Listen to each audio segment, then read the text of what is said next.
Case को लड़ने के लिए आपको मुल्किस्तान जाना है। आज से ठीक 3 महीने पहले हमारी इंटेलिजेंस टीम को एक खबर मिली थी कि फरजाम भारत में हमले के लिए पैसे डाल रहे हैं और इसकी सही जानकारी के लिए हमें जरूरत थी एक काबिल जासूस की। तो हमारी नजर में सुनैना से बेहतर कोई और नहीं था। तो सुनैना अपना नाम बदलकर गुलनाज के नाम से फरजान के घर में नौकरानी का काम करने लगी। मिस्टर केडी, परसों तक तो हमारा मिशन बिल्कुल सही चल रहा था, पता नहीं कैसे एकाएक फरजाम का खून हो गया। ये भारत से आया इस लड़की का जान बचाने का, वो जो उसके साथ में खड़ा है ना लड़का, वो इसका भाई है। हमारी आंखों के सामने मेरा बच्चे दोस्त कर कत्ल कर दी। मैंने इसको कत्ल करके भागते हुए देखा था। जनाब, अब तक कोई ऐसा गवाह नहीं है जिसने साफ साफ गुलनाज को कत्ल करते हुए देखा हो या इसे वहां से भागते हुए देखा। खून के वक्त कहाँ थी तुम? मैं हर शाम को भागने जाती थी और यहाँ की सारी जानकारी इंटेलिजेंस टीम तक पहुँचाती थी।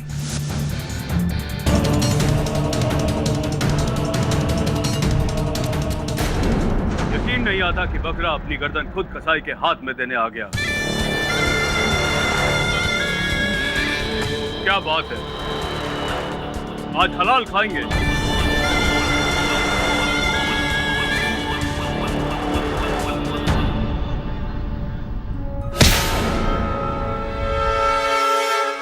वकील, तू तो गया।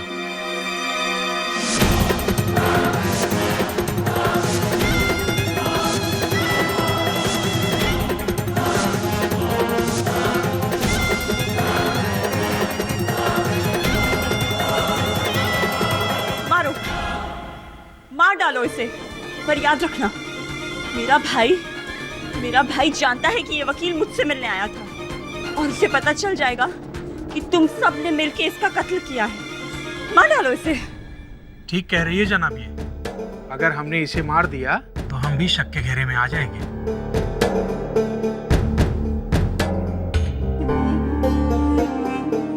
इसे नहीं तो इन दोनों को ही खत्म कर डालते हैं, इसे भी और इसके भाई को भी। सारा मामला ही खत्म हो जाएगा। चलो, ले चलो इसको।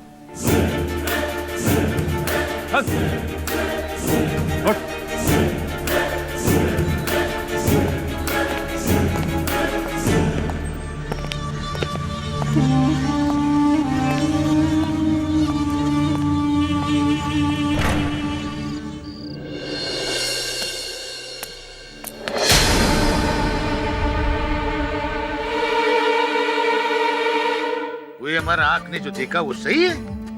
वला आलम, आजकल हमारा आँख क्या क्या देखते। ला हौल वला कुव्वता इल्ला बिल्लाह।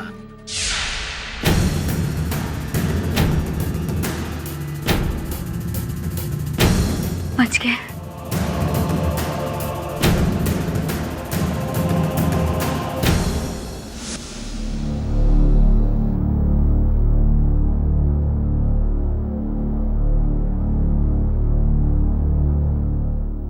खून यहाँ हुआ था। वही नाज़िया भी, वो इधर क्या करती है? जी, मैं वो कमरा साफ करने आई थी। वो जब जनाब ही नहीं रहे तो कमरा काहे को साफ करती? क्यों अपना वक्त बर्बाद करती? वो भूख से हमारा जान जा रही है। जाओ हमारे लिए दस्तरखान बिछाओ। जी। सुनो, तुम घर में बुर्का पहन के क्यों घूमती है?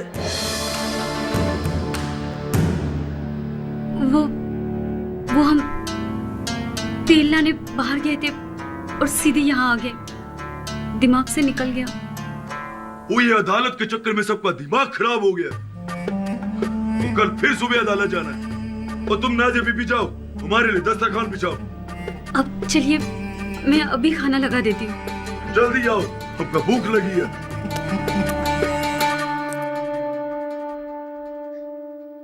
अब बहुत हो गया। सहेली की खातिर हमने अपनी जान जोखिम में डाल दी।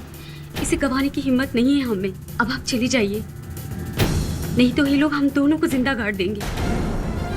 मेहरबानी कीजिए और चली जाइए यहाँ से।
बहुत मजा आया, पूरा जश्न देखा हमको दिल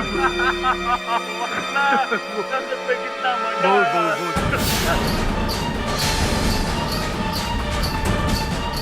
मुल्ला किधर गई? या अल्लाह कैदी भाग गई? यही कहीं होगी, यही कहीं होगी, ढूंढो उसे। चलो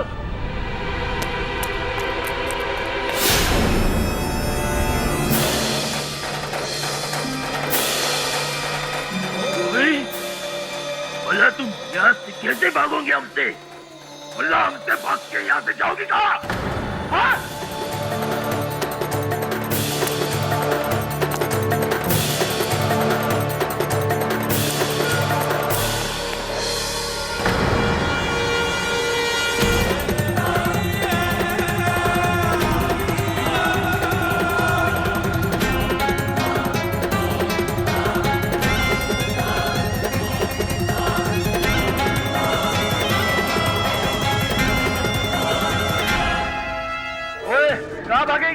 बता कहाँ तक भागेगी? छोड़ दो मुझे। कोई सोच है? क्या करता? ले चल अंदर। चल चल चल जाने दो मुझे। चल।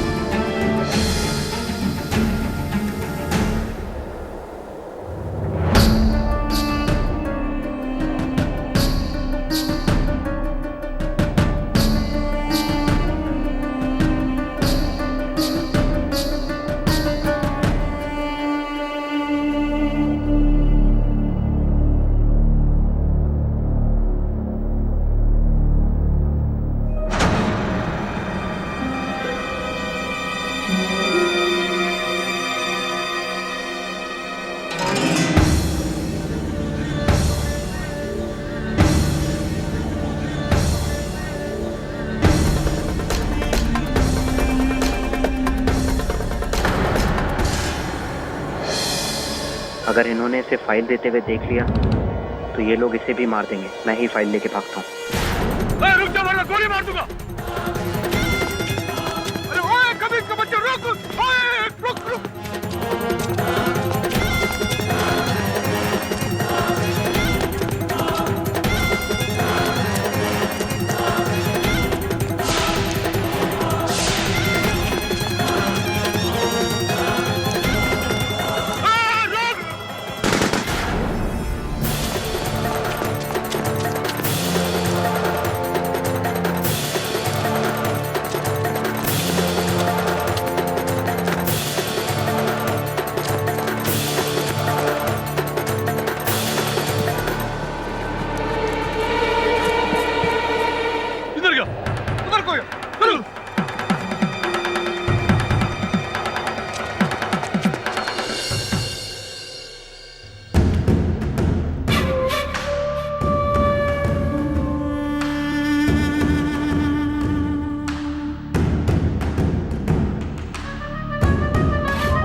बच्चों के साथ ही खेलते रहेंगे या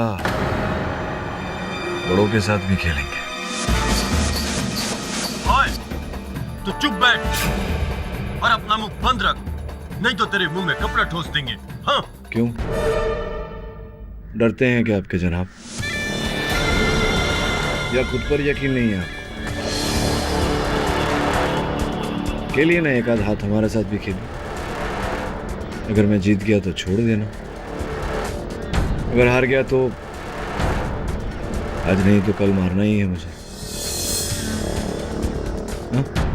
जनाब, आप इसकी बातों में ना आए। ये बहुत ही शातिर इंसान है, ये आपको उलझा रहा है। चुप।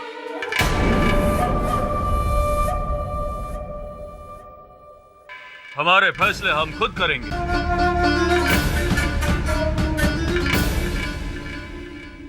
आओ।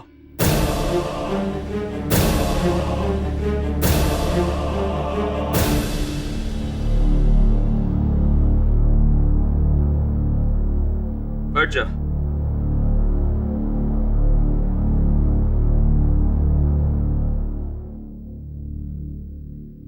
जान की बाजी से कम नहीं होगा।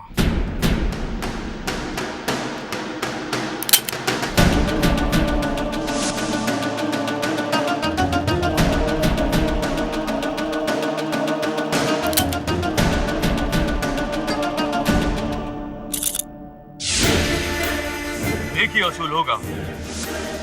एक की जान जाएगी और दूसरा यहाँ से जाएगा। मंजूर। लियाकत, तुम शुरुआत करोगे। जनाब ये क्या कह रहे हैं आप?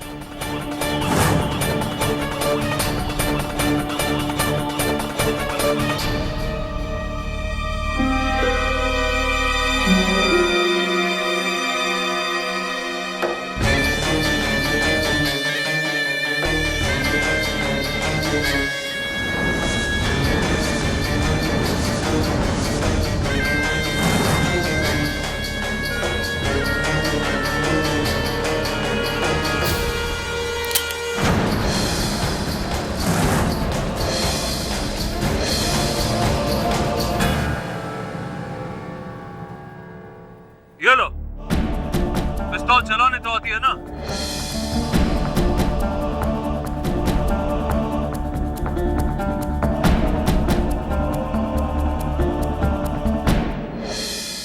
एक गोली 5 बारी। देखते हैं किस्मत किसका साथ देता है।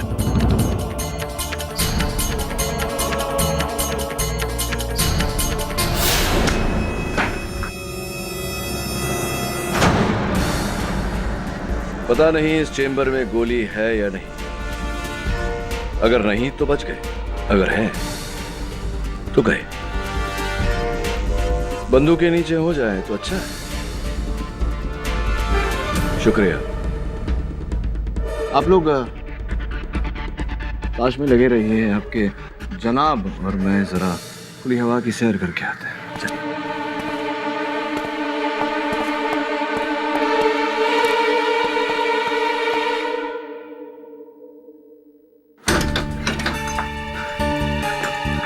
क्या हो गया तुझे? ठीक तो है? तो सर बहुत मुश्किल से अपनी जान बचा के आ रहा हूँ। 2 लोग मेरी जान के पीछे पड़ गए सर। से हम कहाँ आ गए सर? अब तो जान पे आ गई है। काम तो काम होता है, वो करना पड़ता ही है। पता चला है कि सुनैना और गुलनाज खून के समय बागीचे में थी। सब तब तो आसान है। अगर ये बात कल अदालत में साबित होगी तो नहीं बता सकते। वो बागीचे में बैठकर हिंदुस्तान की टीम को जानकारी दे रही थी। ये बात बाहर नहीं आनी चाहिए, वरना समझ गया सर, वरना हमें से कोई भी जिंदा वापस नहीं लौटेगा। अब क्या करें सर? सुनैना को बचाने के लिए एक मोबाइल फोन की जरूरत पड़ेगी। समझाता हूँ।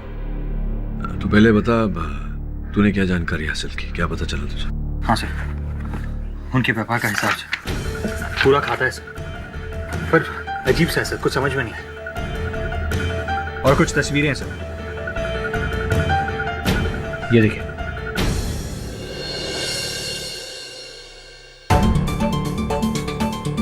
भंडार खाना और फरजाम का कमरा।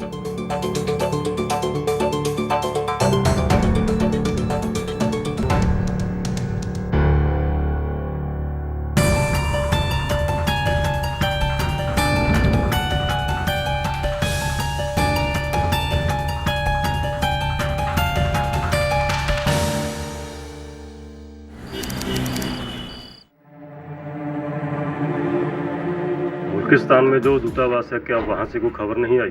अभी तक कोई खबर नहीं आई है सर। मैं जानना चाहता हूँ कि आज अदालत में क्या हुआ। माफ़ी चाहता हूँ सर, उन्हें तो कोई जानकारी नहीं है।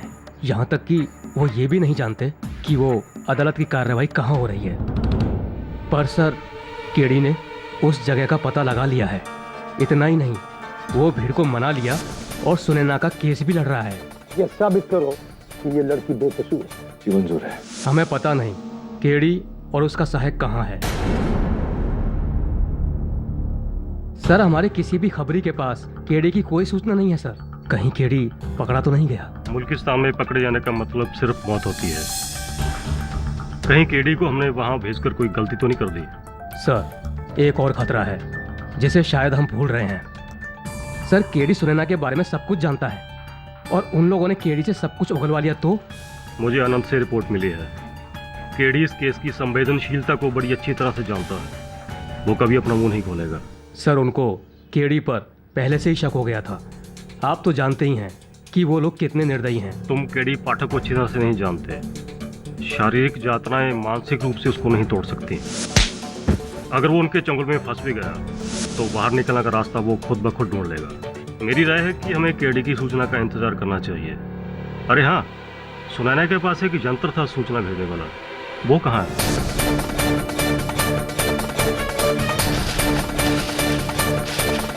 सर उसके सिग्नल हमें हकामी के घर से मिल रहे हैं। लगता है सुनैना ने उस यंत्र को वहीं कहीं छिपा दिया है। किसी भी कीमत में वो यंत्र उनके हाथ नहीं लगना चाहिए, वरना वो सुनैना के बारे में सब कुछ जान जाएंगे।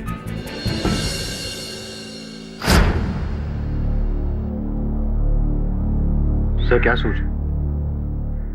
इस पहेली को सुलझाने का एक ही तरीका है, प्रारंभ से लेकर अब तक घटनाओं का पुनः अवलोकन करना पड़ेगा हमें।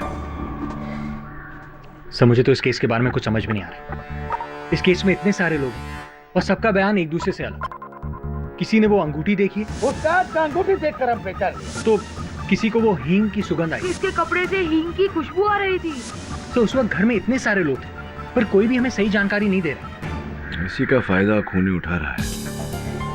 खूनी है तो हकामी परिवार के सदस्यों में से ही कोई एक। घटनाक्रम पर ध्यान देंगे तो संभवतः कहीं ना कहीं से कोई सुराग निकलेगा। सब वो फरजाम हकामी परिवार का मुखिया था, जिसे एक बुर्का पहने महिला ने चाकू घोंपकर हत्या कर दी। एक भारतीय गुप्तचर हकामी परिवार में नौकरानी बनकर रह रही थी। उस पर हत्या का आरोप लगाकर उसे पकड़ा जाता है। हत्या का कारण कि फरजाम ने उसे 2 दिन पहले पीटा था और इसी बदनामी को धोने के लिए उसने फरजाम की हत्या की। घर के अन्य सदस्यों के पास साक्ष्य है जो ये संकेत देते हैं कि वही हत्यारिन है, किंतु हम जानते हैं कि वो हत्यारिन नहीं है। सर सबसे पहले चाचा जान ने खूनी को हत्या करते हुए देखा। चाचा ने खूनी को देखा था, गुलनाज को नहीं। बुरखे में किसी महिला को देखा था, किसी औरत को देखा था। और देखा था तो केवल हाथ पर एक अंगूठी। हो सकता है गुलनाज के पास वैसी ही अंगूठी हो। कल अदालत में आपने चाचा जान को गलत साबित कर दिया। साहब की दलील बहुत दमदार थी।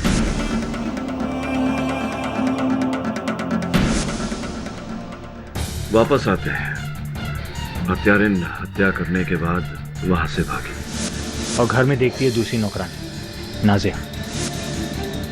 और वहां नाजिया को बुरखे में कोई दिखाई देता है या देती है, लंगड़ाते हुए। फरजाम की पिटाई से गुलनाज की टांग में चोट लगी थी, इसीलिए वो लंगड़ा रही थी। एग्जैक्टली। नाजिया ने जिसे लंगड़ाते हुए देखा उसे ही गुलनाज समझ लिया, क्योंकि गुलनाज लंगड़ा रही थी।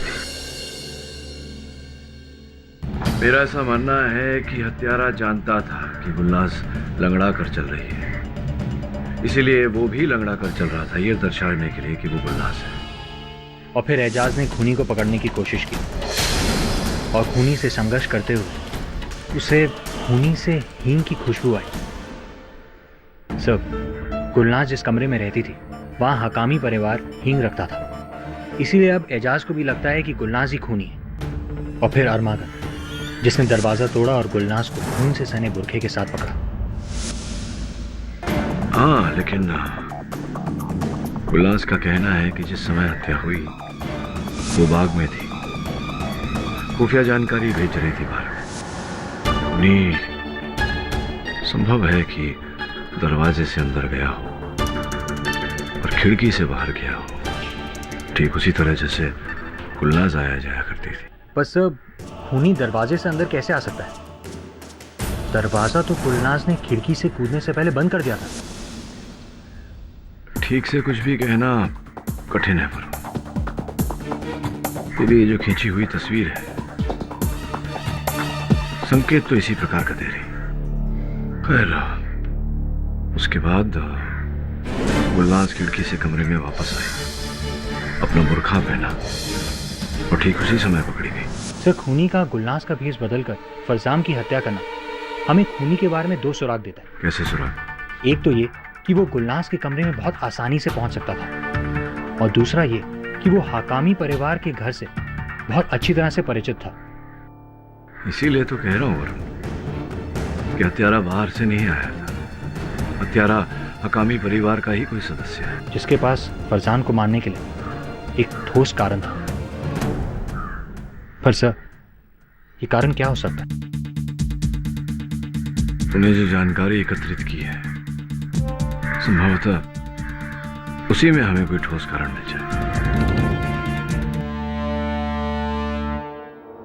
सर, आपको क्या लगता है, क्या इत्तेफाक है या फिर खूनी ने जानबूझकर वही समय चुना जब गुलनाज खुफिया जानकारी के लिए अपने कमरे से बाहर जाती थी? ये इत्तेफाक नहीं है वरुण, सोची समझी साजिश है। सर, आपको लगता है कि खूनी गुलनाज के राज के बारे में जानता था?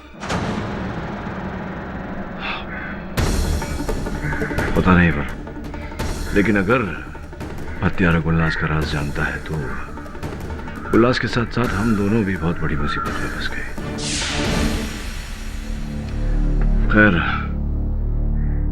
वो सब छोड़,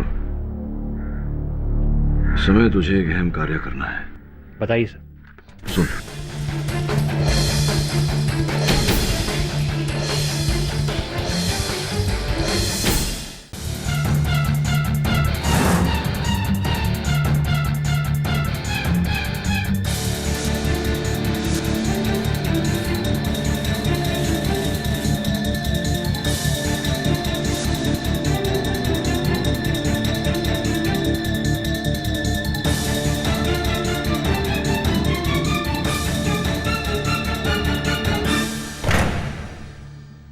इससे पहले कि तुम्हारा चालाकी तुम्हारा मौत का वजह बन जाए, ये बताओ कि वो वकील यहां क्यों आया था?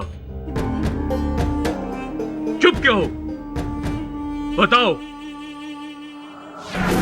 चुप क्यों हो? जवाब दो। मैं जवाब देना जरूरी नहीं समझती।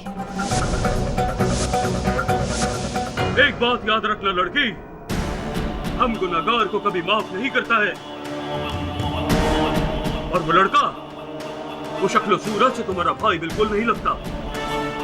कौन हो तुम? क्या साजिश है तुम्हारी? क्यों किया तुम फरजान साहब का कत्ल? जवाब दो। तुम इस तरह नहीं समझोगी।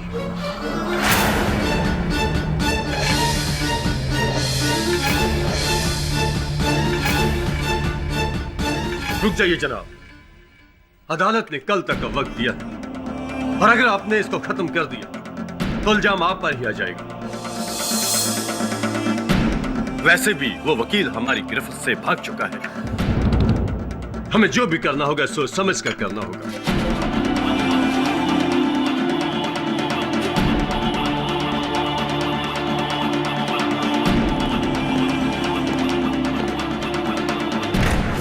सर, बहुत बुरी खबर है। सर, सुनैना के यंत्र से रेडियो सिग्नल मिलना बंद हो गया है। सर, लगता है वो यंत्र किसी दुश्मन के हाथ लग गया है।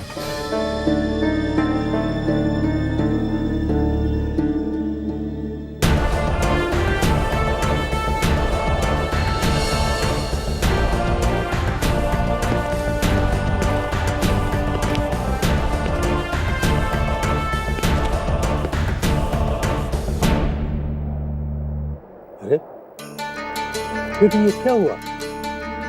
तो कुछ नहीं है, थोड़ी सी मेहमान नवाजी की गई।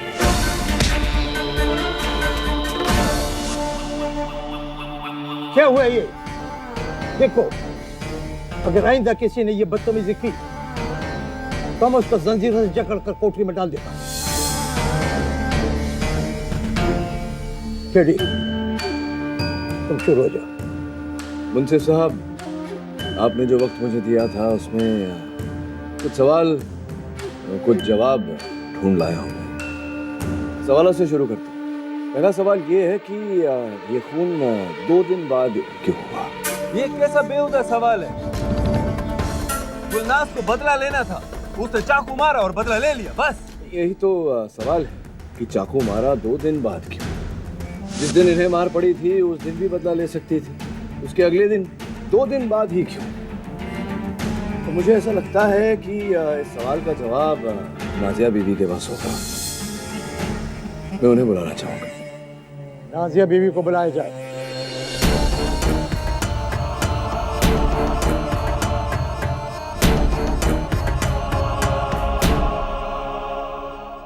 राजा बीबी बुर्का पहनकर खाना पकाना ये तकलीफ नहीं होती है आपको ऐसा करने में? जनाब, बुर्का हम बाहर जाते वक्त पहनते हैं, घर में नहीं। खून भी तो घर ही में हुआ था। उस रात घर की औरतें बुरखे में थी या क्यों थी? उस रात की बात और थी। बाहर से मेहमान आए हुए थे, इसलिए घर की औरतें बुरके में थी। जनाब, बात पे गौर किया जाए। उस रात घर की औरतें बुरके में, और इसी का फायदा उठाया है खूनी ने। एक आखिरी सवाल, ये जो जूते आप पहनी हैं इस समय इस वक्त, यही जूते आप घर में भी पहनती हैं? जी नहीं, ये तो हम बाहर निकलते वक्त पहनते हैं। घर में तो चप्पलें पहनते हैं। सारी औरतें घर में चप्पलें पहनती हैं? जी। मुंसिफ साहब, अब मेरा सवाल ये है कि इस समय गुलनाज ने जूते कैसे पहने? ये भी घर में बाकी औरतों की तरह चप्पल पहनती होगी, ये घर में अपने कमरे में पकड़ी गई, तो जूते कब पहने इन्होंने? जेल में तो जूते बदल नहीं सकते, क्यों? अरे क्या बकवास हो रहा है? जहाँ तक हमको पता है ये कत्ल और खून का केस है, इधर जूते चप्पल पर बहस हो रही है। केडी, क्या हुआ? यही साबित करना चाहता हूँ मुंशी साहब की जिस शाम खून हुआ उस शाम मेरी मुवक्किल घर के अंदर नहीं थी, बाहर बाग।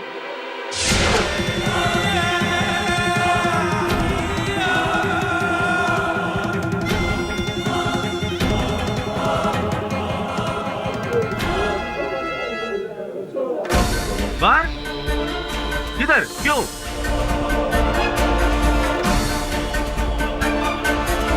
मैं घर के बाहर बाग में थी और यहाँ की सारी जानकारी इंटेलिजेंस टीम तक पहुँचाती थी।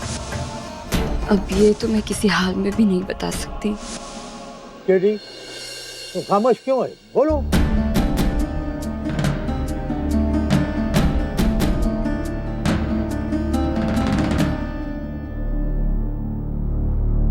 मुंसिफ साहब, ये बाग में अपने भाई बहरंग से बात करने गई थी। इनके कमरे में हमें इनका मोबाइल फोन मिला, एक ही नंबर है इस पर, आप चाहें तो चेक कर सकते हैं। ये लीजिए, आप नंबर डायल करके चेक कर लें।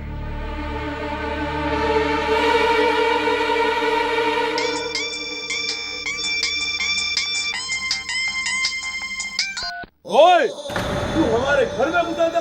तेरी तो ओए, ये तू क्या कर रहा है? चल बैठ।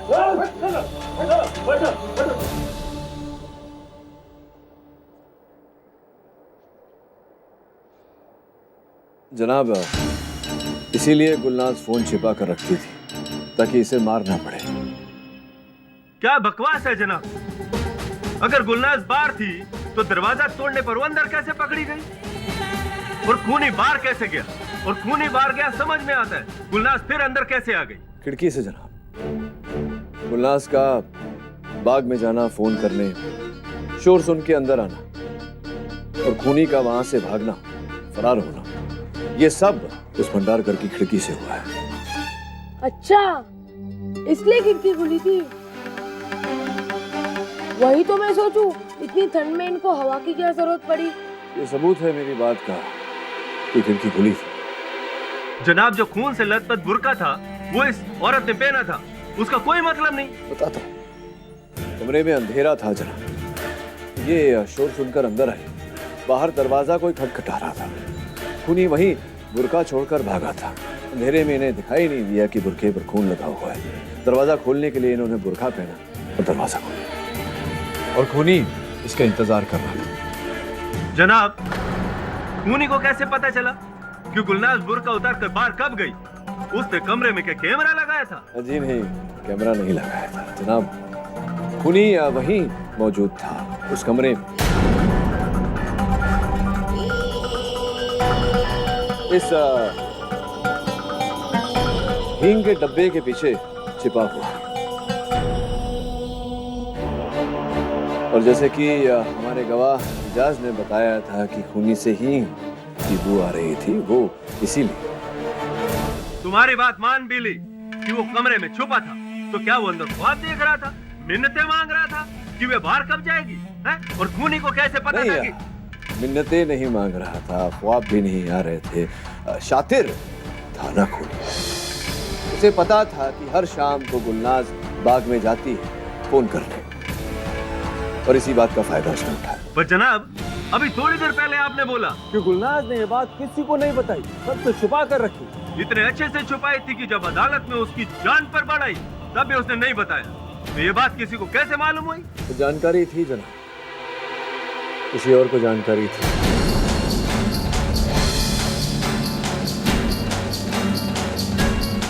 और वो जिसे ये जानकारी थी, वो शख्स इस समय, इस वक्त इसी अदालत में। आइए आइए आइए आइए, अब बताइए राज़िया बीवी, ये हर शाम को बाहर जाती थी बाग में, इस बात की जानकारी आपको थी ना? नहीं, मैं कुछ नहीं जानती। आप कुछ नहीं जानती? कुछ नहीं।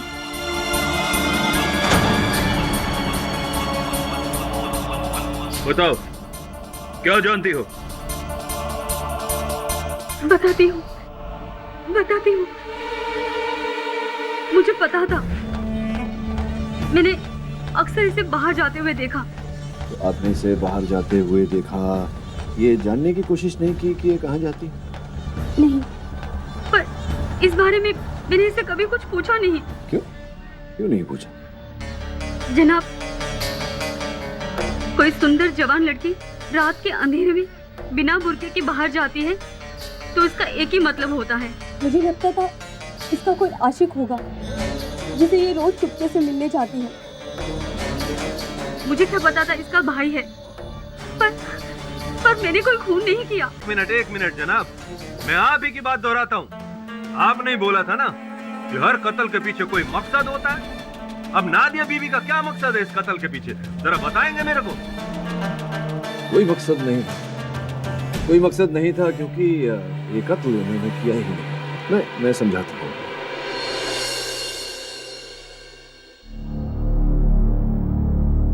मुंसिफ साहब, कत्ल की वजह और असल कत्ल की पहचान इस फाइल में है। ये हकामी परिवार के कारोबार का हिसाब है। यहाँ देखेंगे तो आपको पता चलेगा कि अच्छा खासा कारोबार चल रहा था, खूब मुनाफा हो रहा था।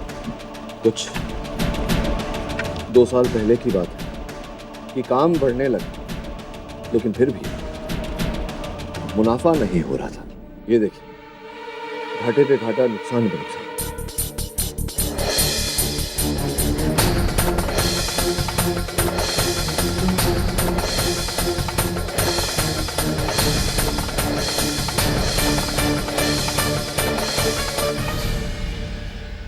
ये क्या है? ऑर्डर बढ़ते गए, पैसा आता गया, मुनाफा किधर है? जी, और जैसा कि कागजों से पता चलता है, पिछले कुछ महीनों से सब कुछ ठीक होने लगा, वापस मुनाफा भी होने लगा। और इन कागजों के आखिर में एक कानूनी आदेश है मुंसिफ साहब, जिसमें यह लिखा हुआ कि हकामी कारोबार के पैसों पर उनके छोटे भाई अरबगम का कोई हक नहीं है।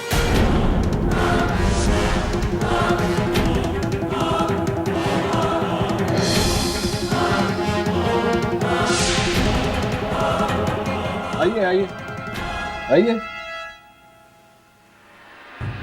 और तुम 2 कौड़ी का वकील, तुम मुझ पे उंगली उठाता है, मुझ पे, और तुम्हारी हैसियत क्या है? ये आपके बड़े भाई फरजान हकामी साहब ने आपको अपने कारोबार से बेदखल किया था और अदालत से आदेश भी लाए थे। क्यों किया था उन्होंने ऐसा? वो पागल था मेरा भाई, पागल। सारा पैसा अपने जुए और शराब में लुटा देना चाहता था, और मैंने उसको मना किया, मना।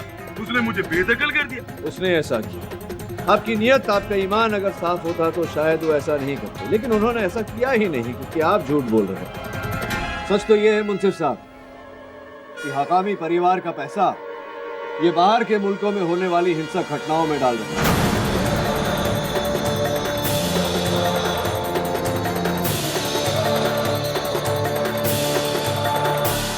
फरजान हकामी साहब को इस बात का पता चला तो उन्होंने इसे तुरंत अपने कारोबार से बेदखल कर दिया और उसी बात का बदला इन्होंने अपने भाई से लिया।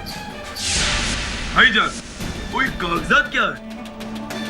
हमारा बात समझने में तुमको दिक्कत होता है, इसलिए अदालत की जबान में लिखवा कर भिजवाया। वो हम मजाक नहीं कर रहे, वो इसमें लिखा गया है। जो बात तुम हमारा नहीं मानता है वो आप अदालत के जबान से मानो। ओ भाई, तुम हमारे साथ क्या कर रहे? वो क्यों कर रहा है ऐसा? जो कुछ तुम हमारा पीठ के पीछे कर रहा है, ये उसका नतीजा है आरामगढ़। हमको सब पता चल गया कि हमारा पैसा कहाँ गायब हो रहा है। और वो गायब हो रहा है? वो तुम दोनों हाथों से पैसा लुटाता है और जुआ खेलता है, आशी करता है और हमसे पूछता पैसा कहाँ गया? कम से कम वतन के खिलाफ तो हमारा पैसा इस्तेमाल नहीं होता है, दहशतगर्दी फैलाने के लिए तो इस्तेमाल नहीं होता है। अरे शर्म करो, ऐसा बात बोलने से पहले तुमको 10 बार सोचना पड़ता है। और तुम लोग समझने की कोशिश क्यों नहीं करता है? वो हम वतन के खिलाफ नहीं, वो वतन के लिए काम करता है। जो कानून की किताब में गुनाह है वो वतन के लिए सही कैसा हो सकता है? वो अभी हमें कोई समझ नहीं रहा है, पर आहिस्ता आहिस्ता सब समझेगा कि हम सही कर रहे हैं। समझेगा हम नहीं, समझेगा तुम। आज से हमारे कारोबार से तुमको एक मिला भी नहीं मिलेगा। अगर तुमको पैसा चाहिए तो काम करो और कमाओ। वो हम काम करेगा? हाँ, तुम करेगा, नहीं तो अपना इंतजाम खुद कर लेना। वो हमें धमकी देने का हैसियत नहीं है तुम्हारा। अपनी जुबान को लगाम दो, बड़े खैरात नहीं चाहिए तुम्हारा। रुको, अब मुफ्त में खैरात भी नसीब नहीं होगा तुमको। कल से कारोबार नहीं, सामान लादना और पहुंचाने का काम होगा तुम्हारा, समझा तुम? नाज़िया बीबी, आप बताइए मुझे साहब को कि जो गुलनाज का बाहर जाने का जो चक्कर था, इस बारे में आरमगम जी को कैसे पता चला? एक शाम छोटे साहब रसोई में आ गए, तब गुलनाज वहाँ नहीं थी। उन्होंने इसके बारे में पूछा तो मुझे बताना पड़ा। मुझे तो लगा था कि गुलनाज को बहुत मारेंगे, पर उन्होंने ये बात कभी छेड़ी ही नहीं। हाँ, क्योंकि उस रात इन्हें अपने बदले की पहली सीढ़ी नजर आ चुकी थी। अरमगम गुलनाज के आने के पहले से भंडार खाने में छुप के उसका इंतजार करता है।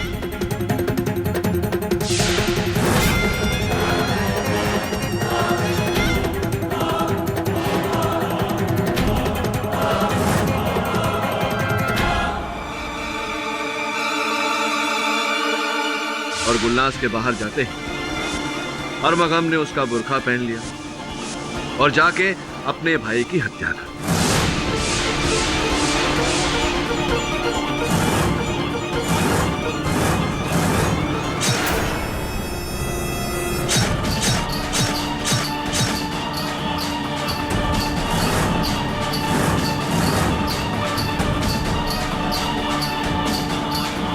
बगीचे से भागने के बाद ये दरवाजे से वापस अंदर आए और ऐसा दिखाया जैसे इन्हें कुछ पता ही नहीं, और ऊपर से खुद कमरे का दरवाजा तोड़ के अंदर आए और गुलनाज को खूनी करार देकर पकड़ लिया।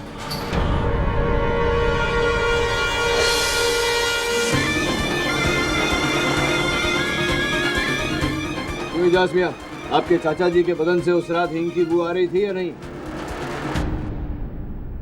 हाँ, मैंने मारा अपने भाई को, मैंने मारा, मैंने खून किया अपने भाई का।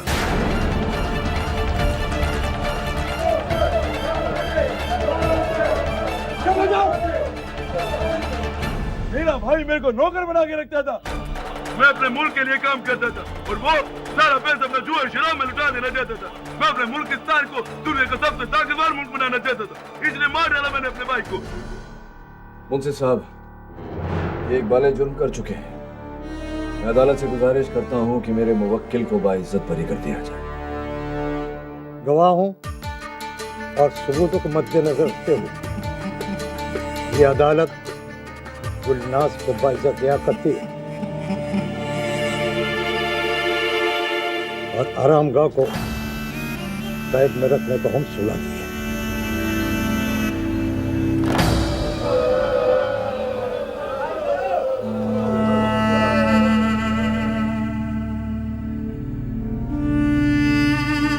केडी पाठक, जाओ, अल्लाह तुम्हारा मुहाफिज है। अल्लाह हाफिज।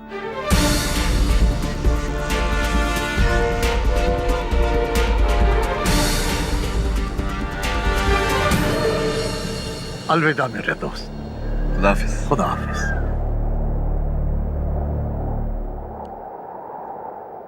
भाई बहन को एक साथ देखकर बहुत अच्छा लगा। मेरे सहायक वरुण से तो मिल ही चुकी हो। जी। हे भगवान, मेरे यंत्र तो अभी भी उस घर में वहीं पे रह गए।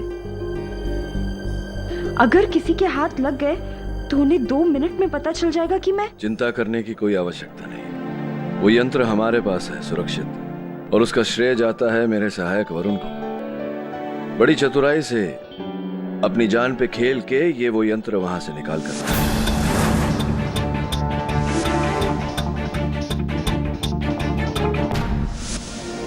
थैंक यू, शुक्रिया आपका, बहुत बहुत धन्यवाद।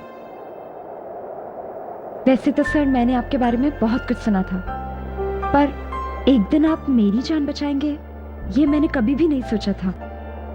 लेकिन एक बात समझ में नहीं आई, मैं 2 महीनों से उस घर में जो जानने की कोशिश कर रही थी उसका पता आपने बस एक रात में कैसे लगा लिया?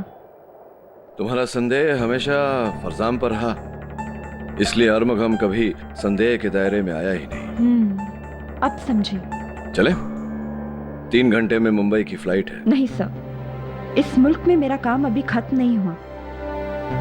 अभी भी यहाँ बहुत सारे लोग हैं अरमागन की तरह जो हमले की योजना कर रहे हैं और उसमें पैसे भी डाल रहे हैं। इसलिए जरूरी है हमारे देश की सुरक्षा के लिए कि हम ऐसे लोगों को ढूंढकर बाहर निकालें, और अब यही मेरा अभियान है। समझता हूं मैं। All the best. जय हिंद सर। जय Hind. For more updates, subscribe to our channel, click the show links and enjoy watching the videos.